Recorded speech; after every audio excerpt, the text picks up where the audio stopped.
ওদের তিনজনের একজনেরও নিজের বলতে এক ছটাকও জমি নেই, তাই সংবৎসর ওরা অন্যের জমিতে মজুর খাটে।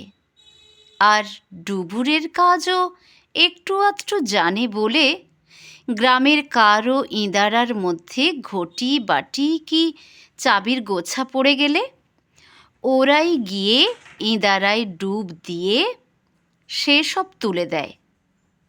তা এই তিন ডুবুরির একজন কাল হাটে গিয়ে ভর সন্ধেবেলায় এই উড়ো খবর নিয়ে বাড়ি ফেরে যে সমুদ্রের একেবারে পাড়ের কাছেই অনেক মালপত্রে বোঝাই একটা নৌকো হঠাৎ ডুবে গেছে, আর সেই জায়গাটা নাকি তাদের গ্রামের থেকে তেমন কিছু দূরেও নয়। আর দূরেও নয় মানে মোটামুটি 5-6 ক্রোশের বেশি হবে না। এরপরে আর তর সয় না। রাতের খাওয়া শেষ করে ওরা অন্ধকার একটু জমাট বাঁধতেই যে যার ঝুলি নিয়ে পথে বেরিয়ে পড়ে। ভাবে যে নৌকোর লোকজন বেঁচে থাক বা নাই থাক, মালপত্তর তো আছেই, তারও খানিক যদি হাতানো যায় তো মন্দ কি। তা ওরা যখন সমুদ্রের ধারে গিয়ে পৌঁছয় তখনও ভোর হয়নি, তবে রাত্রি শেষের আঁধার কেটে যেতেই যখন আকাশের তারাগুলি একে একে নিভে যেতে থাকে আর সূর্যদেবের রক্তাভার ছোঁয়া লেগে এই পৃথিবীর অংশ হয়েও সমুদ্র যখন এক অপার্থিব সৌন্দর্যের প্রতিমূর্তি হয়ে ওদের চোখের সামনে এসে দাঁড়ায়, তখন আর ওদের মুখে কোনো কথাই সরে না।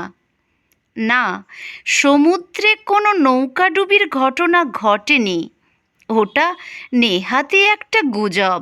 কিন্তু ওরা তিনজন তাতে কিছুমাত্র হতাশ হয় না।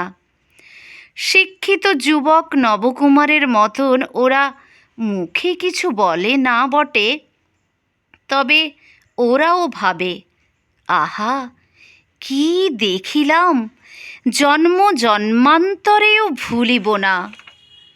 শুধু দেখা নয়, নির্জন সমুদ্র তটে ওরা এমন কিছু শোনেও বটে যা ওরা এর আগে আর কখনো শোনেনি।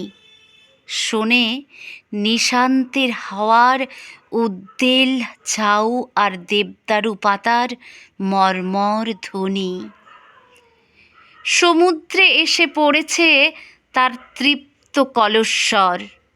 শোনে পাহাড়িয়া যে শীর্ণ জলধারাটি, সেখানে সমুদ্রে এসে পড়েছে তার তৃপ্ত কলস্বর। ওরা ভাবে এই তো ঢের পাওয়া। তিন ডুবুরির মনে আর কোনো আক্ষেপ থাকে না। রোদ বাড়ছে, রূপসাগরে ডুব দিয়ে হৃষ্ট চিত্তে ওরা আবার ওদের বাড়ির পথে ফিরে যায়।